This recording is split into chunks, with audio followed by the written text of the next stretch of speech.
Ele será muito misericordioso com a voz do seu clamor. Quando ele ouvir, ele responderá a você. Isaías 30, 19. O grande pecado do homem é a sua alienação de Deus. Ele disse em seu coração, não, Deus. E em sua vida ele trabalha para escapar da presença divina. A jornada para o país distante não é feita apenas por causa da vida turbulenta, mas para que ele possa se afastar da casa do Pai. Alguém poderia pensar que os homens se voltariam para o Senhor no dia da angústia, assim como Oséias disse, em sua aflição, cedo me buscarão. Mas isso, infelizmente, nem sempre é verdade.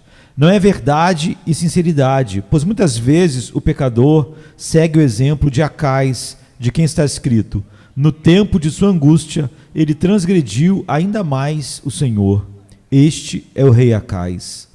Todas as provações e dificuldades do mundo não irão por si mesmas conduzir o homem a Deus, mas sim levá-lo à rebelião, desespero e dureza de coração. O homem olhará em todas as direções antes de olhar para Deus. Ele irá antes, como Saul, buscar a ajuda de uma bruxa ou de um demônio do que buscar o Deus vivo. Ele fará mais uma aliança com a morte e uma aliança com o inferno do que voltar seu coração para seu melhor amigo e ajudante. Está escrito, ai dos que descem ao Egito em busca de ajuda, e montam cavalos, e confiam nos carros, porque são muitos, e nos cavaleiros, porque são muito fortes, mas não olham para o Santo, o único Deus de Israel, nem buscam ao Senhor. Vã é a advertência, pois o homem ainda se apoia em um braço de carne e considera uma coisa tola e fantasiosa confiar no Deus Todo-Poderoso. O homem muda sua base de confiança com bastante frequência e agora depende disso e depois depende daquilo e no devido tempo continua com outras 1000 confianças em algo que não é Deus, com um número de confidências igualmente duvidosas. Muito cedo ele é enganado. O bastão da cana quebrada no qual ele tentou se apoiar perfura sua mão. Ele sofre e sangra. Se arrepende da sua loucura em uma direção, mas a repete em outra direção. Ele grita com o seu orgulho e a firmeza do seu coração. Os tijolos caíram, mas vamos construir com pedras lavradas. Os sicômoros foram cortados, mas vamos transformá-los em cedros. Embora repetidamente enganado por suas falsas confidências, ele volta a elas como um cachorro volta ao seu vômito. Ele escolhe seus próprios delírios e tenta novamente construir sobre aquele alicerce arenoso que a maré já mudou tantas vezes. Nem é apenas quando ele é enganado que persiste em sua loucura, pois ele continua nisso quando sabe que pagou pesadamente por sua loucura e empobreceu por gastar seu dinheiro naquilo que não é pão. O Egito drenou seu tesouro e não lhe deu nenhuma ajuda, e ainda assim ele envia mais tesouros para o mesmo mercado apenas para se envergonhar novamente de um povo que não poderia lucrar com ele. Ele exerce pensamentos dolorosos, gasta sua força mental, maquina, se preocupa, fica ansioso para encontrar em suas confidências carnais algum consolo. E assim desperdiça sua vida e seca até a medula dos seus ossos em busca disso na criatura, que pode tão facilmente ser encontrado apenas no Criador. Ele se levanta cedo, fica acordado até tarde da noite e come o pão da ansiedade, mas não se volta para o Senhor, o único que dá a seus amados o sono. Mesmo quando empobrecido e esgotado pela incredulidade, o homem natural não olhará para o Senhor. Mesmo então, ele adora alguma coisa nova que lhe promete ajuda e esperança. Ele parece ansioso para ser enganado e disposto a ser iludido. Se por fim toda a confiança carnal for excluída, pelo simples fracasso de toda esperança, ele se deitará em desespero e morrerá antes de buscar ao Senhor. Ele sofre quão cruelmente com as alegrias vãs nas quais ele confiava antes, mas ele ainda iria persegui-las se pudesse. Ele desmaia, ele está sentindo dores na alma, está prestes a morrer, pois não pode encher sua barriga com as cascas que os porcos comem. Mas ainda assim ele não irá até a graça onipotente o constranger ao Senhor. Se a graça onipotente não o levar eficazmente, ele não vai buscar ao Senhor. Ele não vai voltar seu rosto para a casa onde há pão suficiente e comida abundante. Ele morrerá de fome antes de confessar seu pecado contra o céu e começar a viver pela fé em Deus. Este é o fruto da queda, a negra evidência da nossa depravação, a fecunda mãe da destruição. A mente carnal é inimizade contra Deus. Precisamos ter algo em que confiar, no qual possamos ver com nossos olhos e tocar com as nossas mãos. Mas no grande eu sou invisível, não podemos confiar. E mesmo assim, somente Ele é o Deus verdadeiro, vivo, eficaz e suficiente para as nossas almas. Oxalá fôssemos sábios para que entendêssemos isso e disséssemos em nossos corações: vinde e voltemos para o Senhor, porque Ele despedaçou e Ele nos sarará. Ele feriu e Ele nos curará. Agora, todo esse tempo, enquanto o homem luta para se afastar de Deus, o Senhor está disposto o suficiente para recebê-lo, perdoá-lo, abençoá-lo, enriquecê-lo com toda a alegria. Ele não está apenas desejando, mas é capaz, totalmente capaz de ajudar o coração perturbado em cada dificuldade e aflição e confortar em toda angústia. Portanto, o Senhor espera para ser gracioso e Ele é exaltado para que possa mostrar misericórdia. Se a relutância fosse da parte de Deus, também poderíamos muito facilmente compreender e, em certa medida, justificar a relutância do homem em se voltar para Deus. Mas quando o Senhor ordena que o homem volte, o convida, raciocina com ele sobre isso, chama e faz todos os preparativos para a sua recepção, por que é que o homem se recusa? Seu Senhor fez ricas promessas de toda a ajuda que pode desejar, e é inexcusável ingratidão e perversa obstinação por parte do homem que ele ainda persiste em se manter afastado do seu Criador. Ele prefere morrer para sempre antes de confiar em seu Deus. Não é este o caso de alguns que ouvem as minhas palavras? Desejo neste momento expor a graça de Deus e a sua prontidão para ouvir o clamor dos necessitados, com a esperança de que alguns aqui presentes, que podem ter esquecido isso, para o qual pode ser um momento de necessidade, possam ouvi-lo e ser encorajado a dizer: eu irei levantar-me e irei para o meu Pai. É uma alegria para mim esperar que assim seja, mas lembro-me com tristeza que se eu fosse ajudado a estabelecer isso claramente, e se algum de vocês que está em apuro se recusasse posteriormente a confiar no Senhor, sua alienação será agravada e seu pecado se tornará ainda mais gritante. Aquele que não confiar quando souber que o Senhor é misericordioso para com ele, peca contra a sua própria alma e mergulha na ira setenária. Se o Senhor diz que será muito gracioso com a voz do seu clamor, qual será a sua condenação se você não clamar? O texto diz: ele será muito misericordioso com a voz do seu clamor. Quando ele ouvir, ele vai responder a você. Isso é aplicável e confortável para todos os tipos de pessoas, caráteres e personagens. Para tal, então eu falo: você está deprimido neste momento por uma grande tristeza. As coisas deram errado com você. Você não prospera nos negócios, ou você está com o seu corpo falhando, ou um ente querido está em casa definhando. Não é de admirar que você se sinta excessivamente sobrecarregado de espírito. Ao mesmo tempo, você fica pouco à vontade quanto ao seu próprio estado. O ferro está entrando em sua alma. Ao passar por essa escuridão espessa, você será fortemente tentado a pensar mal de Deus e culpá-lo pelos problemas que agora o cercam. Mas isso só piorará as coisas e aumentará seu pecado e sua tristeza. Antes da aventura como essa, você também estará pronto para se desesperar e dizer: não há esperança, estou preso numa rede e não há escapatória para mim. E embora se soubesse de tudo, afugentaria rapidamente o desespero como seu maior inimigo e não como seu amigo. Possivelmente, você será pronto para tentar algum método errado, ajudando a si mesmo a sair das dificuldades atuais. Satanás irá sugerir a você procedimentos desonestos, impuros ou imprudentes que oferecem alguma sombra de alívio.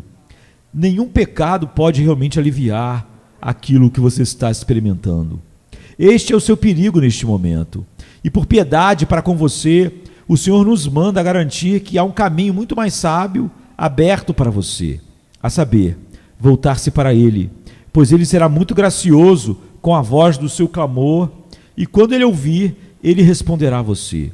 Existe ajuda em Deus para a sua aprovação atual, qualquer que seja a forma que ela assuma. A sabedoria infinita o compreende e o poder infinito pode ajudá-lo a superar todas essas coisas, porque o seu poder e sabedoria compreende isso que você está enfrentando.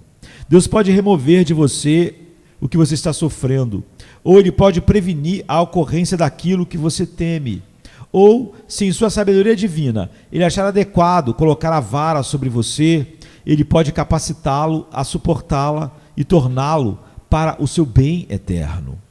Esteja bem certo de que Ele não aflige de bom grado, nem entristece os filhos dos homens por qualquer prazer em suas tristezas. Ele se compadece daqueles que estão aflitos, pois Ele é muito terno e cheio de compaixão, e sempre pronto para socorrer no sofrimento. Há uma necessidade para a dura prova que agora o inclina para baixo. Dependam disso e não se queixem. O Senhor não está visitando você agora com ira. Há bondade em sua severidade. Você não pode crer nisso? É realmente assim. E sua força, seu conforto, sua libertação final de tudo virá por você saber que isso é verdade e agir de acordo com isso. Entregando-se a Deus e confiando nele em sua situação perversa e triste, você obterá a libertação. Pois assim diz o Senhor Deus, o Santo de Israel: no retorno e no descanso você será salvo. No sossego e na confiança estará a vossa força. Em tão grande congregação, deve haver alguns com o coração quebrantado por causa das suas provações temporais. Estou convencido de que estou falando com alguns dos filhos e filhas da desgraça. Vá, vocês com corações entristecidos, volte-se para a mão que o fere, beije a vara e aquele que a designou, e deixe a sua confiança doravante no Senhor, pois Ele é Deus, e além dele não há outro. Então diga: desde agora, meu Pai, te buscarei, e tu serás meu guia. Através de Jesus Cristo, teu Filho, irei me aproximar de ti, confiando em seu precioso sangue. Me ajude e me livre. Tu o encontrará pronto para perdoar e resgatar, e você viverá para cantar aquele cuja misericórdia dura para sempre. Deixe-me sussurrar em seu ouvido a doce garantia do texto. Ele será muito gracioso com a voz do seu clamor. Quando ele ouvir, ele vai responder a você. Uma segunda classe de pessoas a quem o texto será muito aplicável consiste naquelas que estão perturbadas por causa do pecado. Pecadores que estão começando a sentir a iniquidade dos seus caminhos os cercando. Neste momento, você está vencido por um sentimento de culpa e pelo medo das consequências. Você não pode estar sofrendo com golpes mais severos do que a lei de Deus pode dar quando começa a ferir a consciência e o coração. Agora, para escapar do pecado e do castigo, a primeira coisa para você é voltar para o seu Deus, a quem você ofendeu, pois só Ele pode perdoá-lo. Deve haver uma virada de face em arrependimento e um olhar pela fé em Deus, em Cristo Jesus, ou você morrerá em seus pecados. A tendência natural do seu coração, mesmo quando está sentindo o pecado, é afastar-se do Senhor. Ai, você vai olhar para o seu pecado vez após vez e novamente, até que esteja pronto para definhar em desespero, mas você não vai olhar para Cristo Jesus e ser salvo. Um som terrível está em seus ouvidos, como de um julgamento que se aproxima, e você ouve tanto a ele como aos uivos do cão do inferno, mas se recusa a ouvir a voz amorosa da compaixão que fala do perdão comprado com sangue gratuitamente dado a todos os que confiam em seu Deus e Salvador. Possivelmente, você pode concluir que não há esperança para você em coisas melhores e que, portanto, é melhor você desfrutar dos prazeres que podem ser encontrados no pecado e dar o seu golpe enquanto pode e aproveitar alguma coisa enquanto pode. Agora, não acredite nessa mentira de Satanás. Há esperança. Você ainda está na terra da misericórdia. Pobre pecador culpado, Você está onde os perdões são comumente dados, onde Deus é gracioso com todos aqueles que o buscam verdadeiramente. Você ainda não veio ao tribunal de Deus. É a voz de uma trombeta soando excessivamente alta e longa essa verdade para você. O Calvário está diante de você com o amor moribundo, não o Sinai com o fogo consumidor da lei. Hoje é o dia da salvação. A hora da vingança ainda não chegou.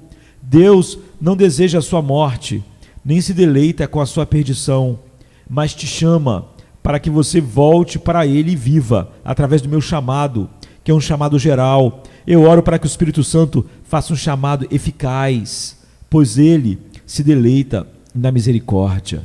Uma alegre aceitação espera por você se você voltar para a casa do seu Pai. Ele não irá repreendê-lo por suas andanças, mas Ele irá tirar seus trapos e colocar o melhor manto de justiça de Cristo. Ele encherá a casa de música por causa de você, e Ele mesmo se alegrará por você. Você não precisa fazer nada para tornar o Senhor propício. Ele já é amor. Você não precisa se submeter a penitências, nem passar por dolorosas angústias de espírito, a fim de tornar Deus mais misericordioso, porque sua graça é abundante. Em Cristo Jesus, a corrente do amor divino flui livre, rápida e abundantemente, até mesmo para o pior dos homens. Apenas volte para Deus contra quem você transgrediu, reconheça a sua transgressão e coloque toda a sua confiança nele por meio de Jesus Cristo, seu Filho, e Ele será muito gracioso com você. A voz do seu clamor Ele ouvirá. Quando Ele ouvir, Ele vai responder a você, é o que diz o profeta. Igualmente doce será essa garantia, a garantia do nosso texto, para os apóstatas, cheios de seus próprios caminhos, que estão alarmados e angustiados com o seu doloroso afastamento do seu Deus. É verdade, meu caro amigo, que você transgrediu enormemente ao se tornar um desviado, pecou contra muita luz e contra muito amor, e isso torna o pecado extremamente pecaminoso, vil. Quantas horas de paz você costumava desfrutar quando tinha comunhão com seu Salvador e seu Deus? Você pecou contra esses doces prazeres e contra as condescendentes palavras de ternura do amor eterno. Você agiu contra o Espírito de Deus e crucificou o Filho de Deus novamente. Você foi ensinado pelo Senhor nas coisas profundas da sua palavra, e o segredo de sua aliança foi revelado a você. Você teve um conhecimento experimental da vida divina e entrou nas alegrias da comunhão sagrada. E ainda assim, você se desviou do caminho do Senhor e foi infiel a todos os seus votos. Você deixou as águas frias que vêm da rocha dos séculos para beber das poças lamacentas do mundo. Você se afastou do Deus vivo para viver sobre os elementos miseráveis do mundo. Você se curvou diante do bezerro de ouro ou alguma outra imagem de zelo meramente carnal. Você se afastou muito do Altíssimo e contaminou a santidade da sua alma e provocou o Senhor excessivamente. Além disso, você pode muito bem estar entristecido, pois você tem feito muita desonra ao nome de Deus entre os ímpios. Você perfurou seus santos com muitas tristezas, e você fez seus ministros irem como com os ossos quebrados. Você e pessoas como você são nossa vergonha e nossa angústia. Se você fosse rejeitado para sempre como um traidor e deixado para morrer como um filho da perdição, o que poderia ser dito, senão que você estava colhendo os frutos dos seus próprios caminhos? No entanto, o texto ressoa em seus ouvidos neste momento como um sino de prata transparente, e sua única nota é a graça. Ele será muito gracioso com você, é o que o texto diz. Virem, ó filhos rebeldes, porque sou casado com vocês, diz o Senhor. Volte, volte, é a voz do seu noivo que te chama. Com que notas mais doces você seria cortejado? Voltai para o Senhor vosso Deus, ó Israel, porque caíste pela vossa iniquidade. Ó amada amiga, ouça a exortação e deixe seu coração dizer: eu irei e voltarei para o meu primeiro marido, pois então era melhor comigo do que agora. Ele não cerrou as entranhas da sua compaixão, mas clama na grandeza do seu amor. Vai e proclama essas palavras ao norte e dize: volta, Israel desviado, diz o Senhor, e não farei cair a minha ira sobre ti, porque sou misericordioso, diz o Senhor, e não guardarei a minha ira para sempre. Ele o castigou profundamente, mas não o entregou à morte. Ele ouve seus gemidos neste momento, e sua alma tem misericórdia de você. Eis que ele clama: como poderia desistir de ti, Efraim? Como te abandonaria, ó Israel? Como devo torná-lo como Edimá? Como devo definir você, como fiz, abandonando Zeboim? Meu coração está voltado dentro de mim para ti. Meu desejo são acesos juntos a ti. Não vou executar o furor da minha ira. Não vou voltar para destruir Efraim, porque eu sou Deus e não homem. Escute-me, ó andarilho da escuridão. Deixe um irmão sussurrar suavemente em seu ouvido e que o Espírito Santo fale em seu coração. Ele será muito misericordioso com você e ouvirá a voz do seu clamor. Ele vai responder a você quando te ouvir. Temos certeza de que uma quarta classe de pessoas ficará muito contente com o texto, a saber, todos os crentes em Cristo que têm o coração exercitado, mas que agora estão sofrendo angústias e escuridão. E todos nós, às vezes, estamos nessa condição. Nem sempre nos demoramos no Monte da Transfiguração, nem nos sentamos no festival do amor em comunhão arrebatadora, mas às vezes somos lançados na fornalha da angústia da alma e nossos rostos se tornam negros como uma brasa apagada por causa da tristeza do coração. Achamos difícil até mesmo reter uma centelha de fé, até mesmo questionamos se somos do Senhor, se somos salvos, embora possamos lutar suas batalhas. E mesmo quando, com total segurança, podemos ler nosso título com clareza, tendemos a olhar para frente e surge o medo de que ainda possamos cair nas mãos do inimigo. Se as provações se multiplicarem, como a fé conseguirá resistir? Quando chegarem os dias de fraqueza, o que faremos em nossa velhice? Atrás de tudo está a forma esquelética da morte. O que devemos fazer nas ondas do Jordão? Lembramos como corremos com os lacaios em nossa provação anterior e eles nos cansaram. E nos perguntamos, como devemos lutar com os cavaleiros então? Quando a eternidade se aproxima e quando dentro de algumas horas formos confrontados com a cadeira do juiz, devemos suportá-la? Nosso evangelho será então uma realidade ou nossa esperança se dissolverá como um sonho? Essas perguntas atormentam nossas almas angustiadas. Agora, irmãos e irmãs, não adianta tentar responder a essas perguntas aconselhando-se com a carne. Se você consultar sua própria força, ficará claro que não pode vencer a batalha da vida. Qual é a sua força, senão a fraqueza perfeita? Se você olhar para a sua própria sabedoria, é evidente que você não pode guiar seu próprio caminho através do deserto sem caminhos algum para sustentar a vida. Qual é a sua sabedoria, senão a essência da estupidez e loucura? Volte então com confiança infantil para Deus e não se afaste mais dele. Venha ao ponto exato onde sua vida espiritual começou e encontre força, sabedoria, descanso e tudo no Deus vivo. Deixe este versículo sorrir para você e acenar para Deus. Ele será muito misericordioso com a voz do seu clamor. Quando ele ouvir você, ele vai responder. Nenhuma provação acontecerá a você, a não ser aquela que é comum ao homem. E quando a tentação vier, o caminho de escape virá com ela.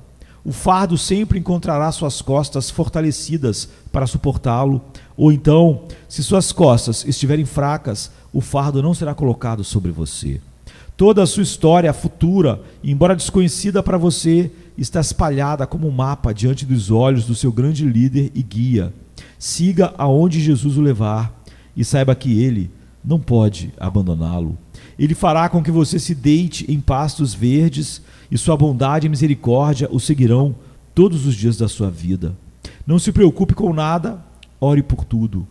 Entrega o teu caminho ao Senhor, confia nele e ele tudo fará. E ele trará o teu julgamento como a luz e a tua justiça como o meio-dia. Vá para o seu propiciatório em cada momento de provação, pois ele será muito gracioso com você. Abra seu coração diante dele e você terá uma resposta de paz do Deus da tua salvação. Agora, eu acho que esses 4 casos incluem a maior parte de nós e, portanto, eu oraria ao Espírito Santo para falar as palavras do texto a cada um de vocês, que possamos senti-los caindo em nossos corações como uma chuva suave e saturante. Ele será muito misericordioso com a voz do seu clamor. Quando ele ouvir, ele responderá a você. A segurança aqui dada é baseada com uma base muito firme. As palavras do nosso texto não são fábulas de velhas, não são uma história tão bonita como as mães às vezes contam aos filhos, uma história feita para agradá-los, mas não é realmente verdadeira. Nosso texto não é ficção, é uma palavra fiel da boca de Deus. Ele será muito gracioso com você.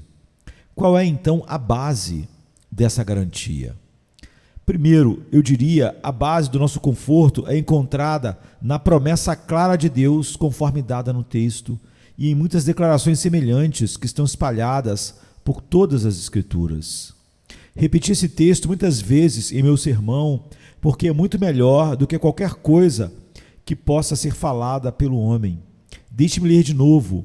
Você quer saber por que devemos nos voltar para Deus e confiar nele? É porque assim diz o Senhor, que não pode mentir nem mudar. Ele será muito misericordioso com você. A voz do seu clamor, quando ele ouvir, ele vai responder. Esta é a porção da sua palavra infalível, não é? É verdade, então, você não tem dúvidas sobre isso.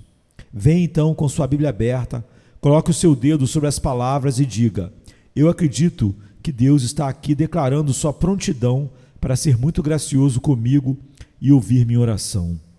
Agora, o que mais você quer? Uma criança precisa de alguma outra garantia ou de uma garantia melhor do que da palavra do seu pai? Um verdadeiro discípulo pede alguma evidência mais forte do que a promessa do seu mestre? Está escrito: não é suficiente para você? Ajoelhe-se e implore esta palavra imediatamente, esta promessa. Se seu amigo tivesse dito: atenderei seu pedido, você não acreditaria nele? Não duvide então de seu Deus, seu Pai.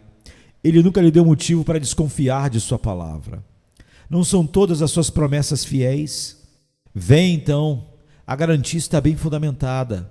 Se houvesse apenas esta promessa, deveria ser o suficiente. Mas veja quantas são. As graciosas promessas da palavra de Deus são tantas quanto as estrelas que cercam o céu da meia-noite. Eu nunca vou te deixar, nem te desamparar. Minha graça é suficiente para você. Minha graça te basta. Não tenha medo, eu vou te ajudar. Aquele que crê jamais será confundido. Confie no Senhor e faça o bem. Assim você habitará na terra e, na verdade, será alimentado. Não preciso citá-los. Vocês conhecem todos esses textos muito bem. E seu número é muito grande. Mas todos eles foram feitos para a fé, e nenhum deles para a descrença e incredulidade. Tenha você fé neles e acredite em seu Deus, e suas palavras serão cumpridas em sua experiência feliz. Uma segunda base sobre a qual essa garantia é construída é a natureza graciosa de Deus. O texto sugere isso. Ele será muito gracioso com você. É da natureza de Deus, o Deus de Israel, ser muito generoso em seus procedimentos. Ele abre sua mão e supre a necessidade de todos os seres vivos. Ele é o Deus da generosidade. Ele também não fica lá, pois embora seja generoso em suas criaturas necessitadas, ele também é misericordioso com suas criaturas pecadoras. O julgamento é sua estranha obra, mas ele se deleita na misericórdia. Nada o agrada mais do que passar pela transgressão, iniquidade e pecado.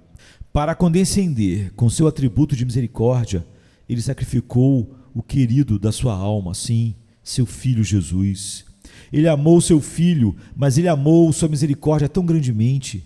Ele amou o homem pecador que ele deu ao seu Filho tão sinceramente, que ele não poupou seu próprio Filho, mas o entregou gratuitamente por todos nós, para que ele pudesse ter misericórdia de nossa raça culpada. Veja então que Deus misericordioso ele é. Ele também não termina aqui. pois para aqueles a quem perdoou, ele é rico em benevolências. Seu amor é muito maravilhoso, mais profundo que o abismo, mais alto que o céu, mais largo que o mar. Bem, agora, qual é o seu problema?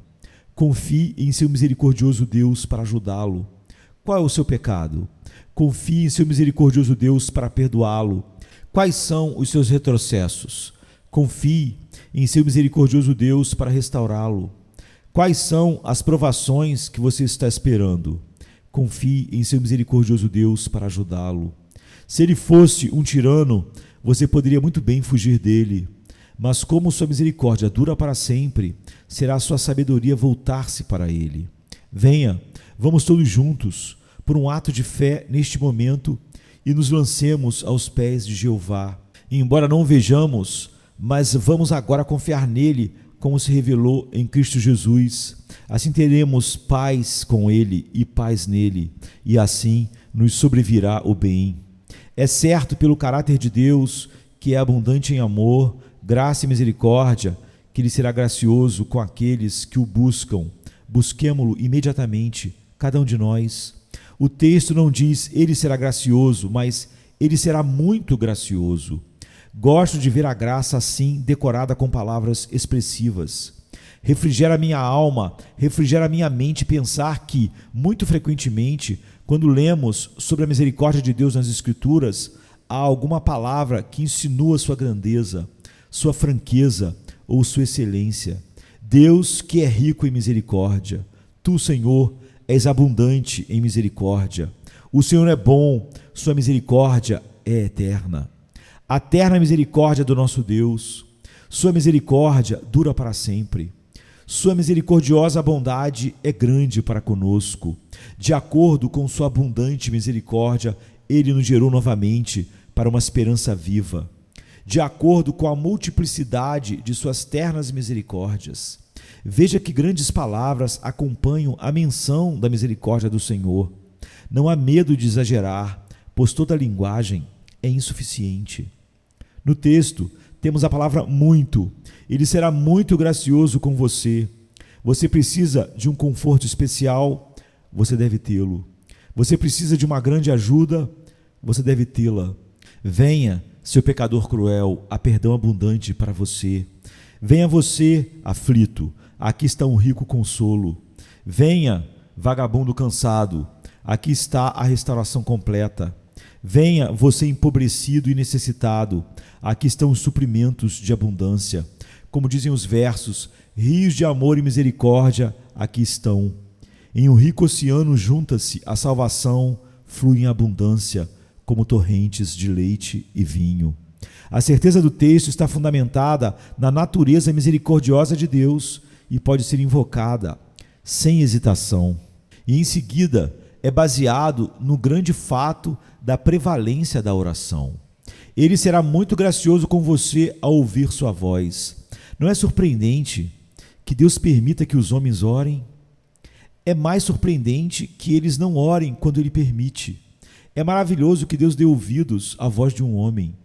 Isso tem sido tão surpreendente para meros pensadores que eles não conseguem admitir que seja verdade e, consequentemente, afirmam que não poderia haver nenhum poder real na oração para mover o coração de Deus.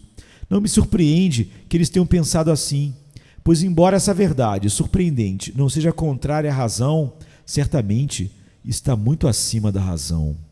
Agora sabemos, por termos tentado, que Deus ouve orações. Por isso dizemos a você, vá até Ele e teste-o, pois Ele terá misericórdia da voz do seu clamor. Deus gostou de estabelecer um propiciatório. Responda-me, ó duvidoso, haveria um propiciatório designado por Deus para a apresentação da oração, se o Senhor não tivesse a intenção de ouvir a oração?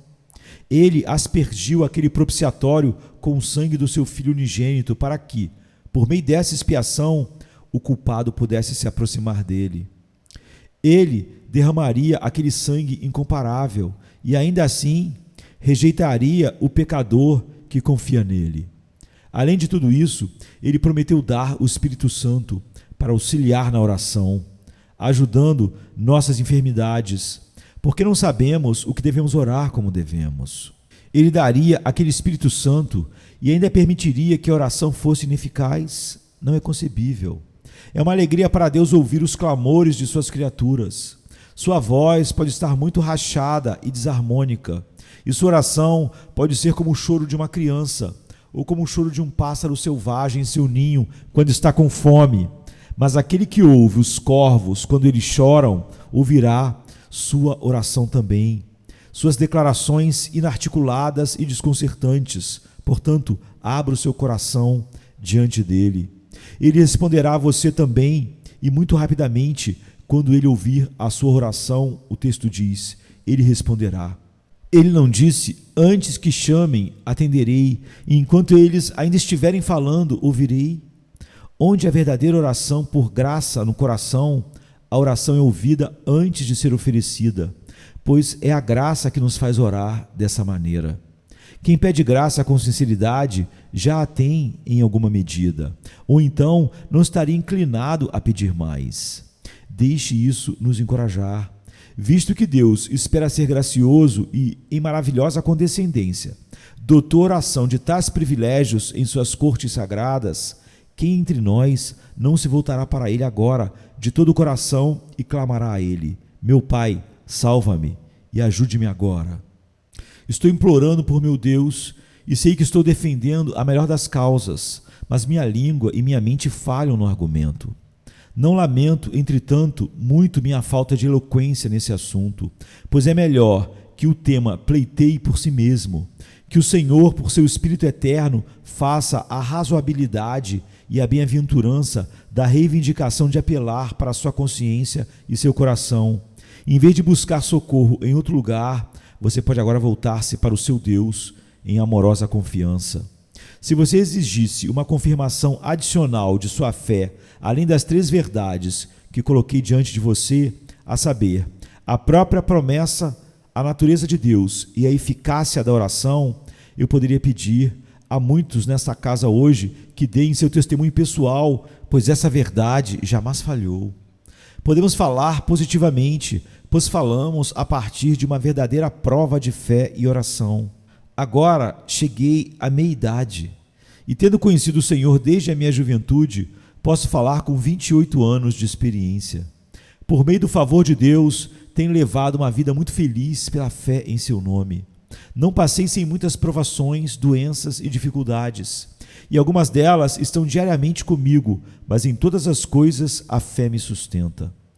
Presto meu testemunho de que a confiança no homem é uma loucura absoluta e traz tristeza para a alma, mas estou mais do que nunca certo de que a confiança em Deus é sempre sábia, nunca leva ao desapontamento ou desespero e nunca causa arrependimento. Lamento não ter confiado mais plenamente em meu Senhor e lamento não ter tentado coisas maiores confiando em sua palavra, mas não tenho dúvidas de que a fé é certa e tenho certeza de que sempre será justificada por resultados. Falando deliberadamente, como se estivesse prestando testemunho a respeito do meu companheiro em um tribunal de justiça, não tenho nenhuma palavra a dizer para questionar a fidelidade, a bondade e a verdade e veracidade do meu Senhor, mas devo declarar que Ele tem ouvido minhas orações, não uma ou 2 vezes, mas sempre, e foi gracioso com a voz do meu clamor. Por que falo assim? Porque o questionável eu deve ser introduzido. Porque não posso pedir a ninguém na audiência que se levante e fale sem perturbar a ordem do nosso serviço. Mas se eu pudesse fazer isso, meus irmãos e irmãs aqui, às centenas, cada um ofereceria um testemunho semelhante. Queridos amigos, seus problemas têm sido diferentes dos meus. Vocês testaram Deus em outras direções que eu, mas também o descobriram verdadeiro, não é? Não é sua palavra como prata provada em uma fornalha de terra, purificada 7 vezes? Alguns de vocês são mais velhos do que eu. As neves de muitos invernos branqueiam suas sobrancelhas, mas em nenhum dia de todos esses 70 anos o Senhor foi infiel a vocês. Você está beirando os 80? Ainda naquele longo período não houve uma única violação da aliança por parte do meu Senhor. Seus últimos dias estão mais livres de dúvidas do que seus anos anteriores, e embora seu espírito não seja de forma alguma tão elástico, que sua paz seja menos perturbada. A cada ano de sua vida, a confiança em Deus fica mais fácil, pois os fatos provam a realidade do seu trabalho e a comunhão com seu amigo invisível torna a sua influência sobre você mais constante e poderosa. O caminho da fé aumenta em brilho. A cada hora acumula evidências para seu apoio.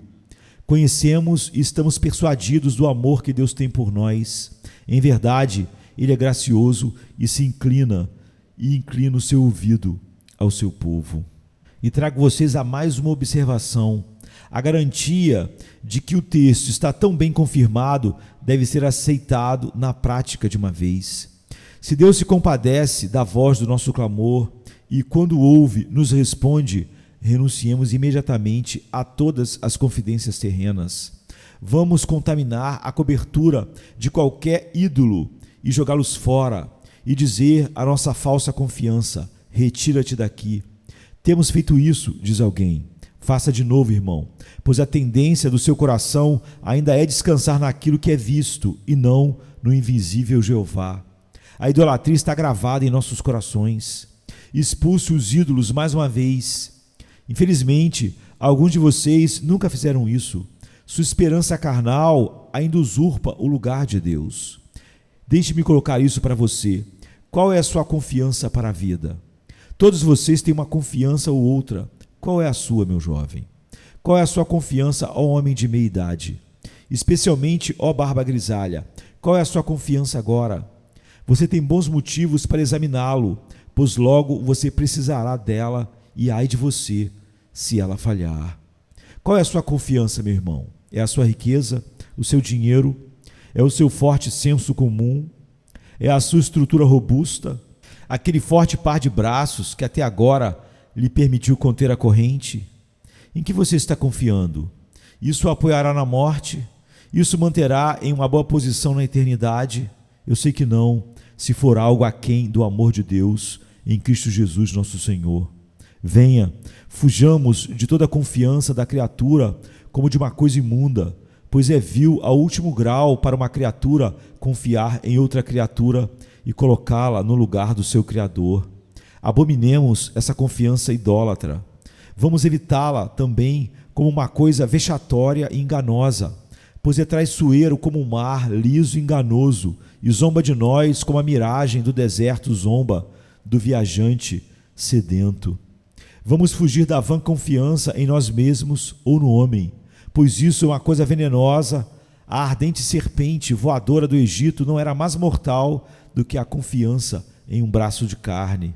Vamos fugir disso e nunca mais voltar. Deixai os vossos ídolos, ó fiandeiros, no que se vê, lançai-os às toupeiras e aos morcegos, mesmo os mais queridos de todos. Se sua confiança está em você mesmo, fuja de si mesmo, pois você não tem pior inimigo. Fuja da incredulidade e da confiança carnal, e não provoque o Senhor ao zelo, estabelecendo outro Deus, pois não há outro.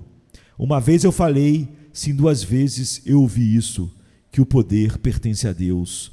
Não confie então onde não há poder, mas coloque toda a sua confiança no Todo-Poderoso.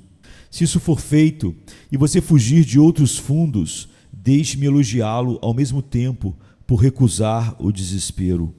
Quando o homem vê que suas confidências são quebradas como um vaso de oleiro, até que, para usar a figura expressiva do profeta, não haja um pedaço grande o suficiente para tirar o fogo da lareira ou tirar água do poço, então ele pode exclamar: agora está tudo acabado para mim e devo perecer.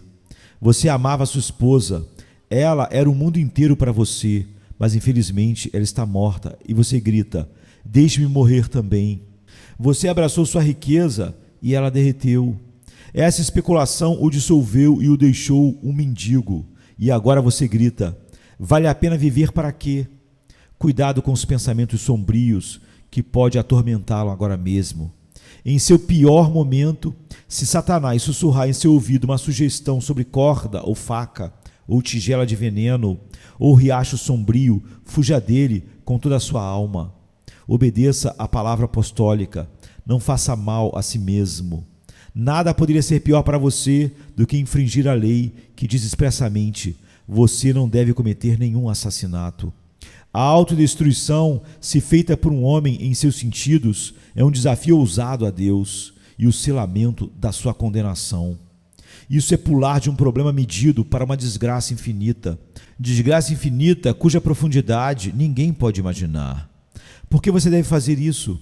Volte-se para o seu Deus. Isso é uma coisa mais sábia para um homem fazer do que destruir sua própria vida. Sim, há algo mais corajoso para um homem fazer do que correr sobre as lanças do inimigo, porque a batalha torna-se muito quente para ele. Vá até seu grande capitão, sim, aquele a quem Deus deu para ser uma testemunha para o povo, um líder e comandante para o povo, e ele o fará mais do que um vencedor. Ainda há dias melhores para você. Sim, dias virão que nunca terão fim, de vida eterna e bem-aventurança, se você quiser. Mas agora, em sua angústia, lança-se sobre a misericórdia pactuada de Deus em Cristo Jesus, seu Filho. É maravilhoso passar do desespero para a plenitude do deleite. E muitos homens fizeram isso de repente. Esta terra se move lentamente, desde as geadas de inverno até os dias brilhantes de junho. Mas Deus pode fazer nossas almas passarem do mais profundo desespero para a mais brilhante esperança em um único momento. E se você apenas confiar e descansar nele, será feito. Conheço alguns que não confiam totalmente em Deus porque começaram uma briga com ele. Ele se parece com uma criança de quem ouvi falar que uma noite não diria suas orações. Sua mãe, afetuosa, disse a ele: "Querido filho, por que você não ora?" "Mãe", disse ele, "não direi mais minhas orações a Deus, porque ele deixou meu passarinho morrer." Algumas pessoas não falam assim contra Deus. Elas brigam por causa do filho morto ou dos bens perdidos. Agora, se você entrar em tal estado de mau humor, será difícil para você.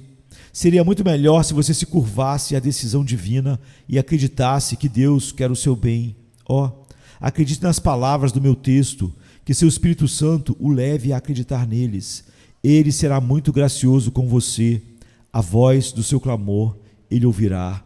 Depois desses dois conselhos sendo seguidos, a saber, a renúncia da esperança carnal e, ao mesmo tempo, a determinação de não se desesperar, resta apenas isso, que agora abracemos o poder da oração e da confiança infantil em Deus. Mas você diz: "Não há esperança para mim." Você já procurou por misericórdia? Não acho que deva ser ouvido. Você já tentou alguma vez?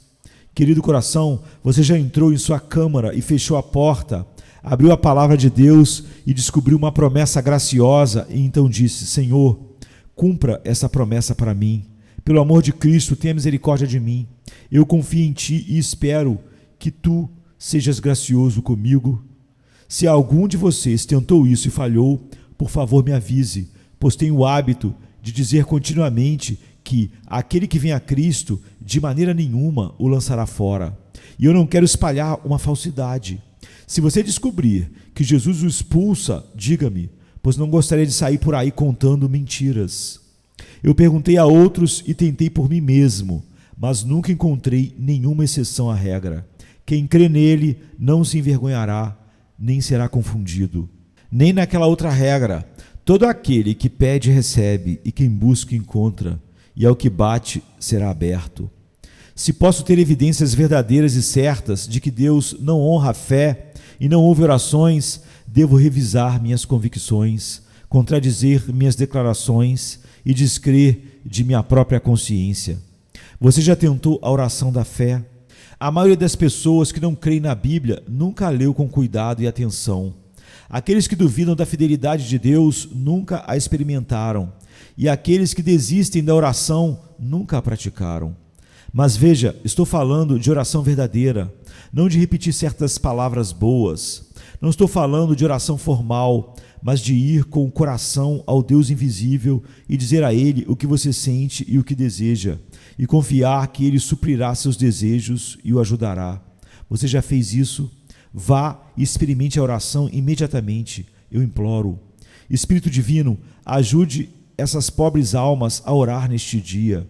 Se vocês orarem e confiarem neste dia, será para vocês como o começo dos dias. E de agora em diante, vocês se deleitarão na abundância de paz. Ó crente, será verdade para você, sua alma habitará em paz e sua semente herdará a terra, como diz a palavra. Do bom Espírito do Senhor virá a você tal graça que você será abençoado e se tornará uma bênção para os outros. Você deve andar feliz diante do Senhor nesta terra dos moribundos, e então deve permanecer com Ele para sempre na terra dos viventes. Deus abençoe a todos por amor do seu nome. Amém, queridos. Amém.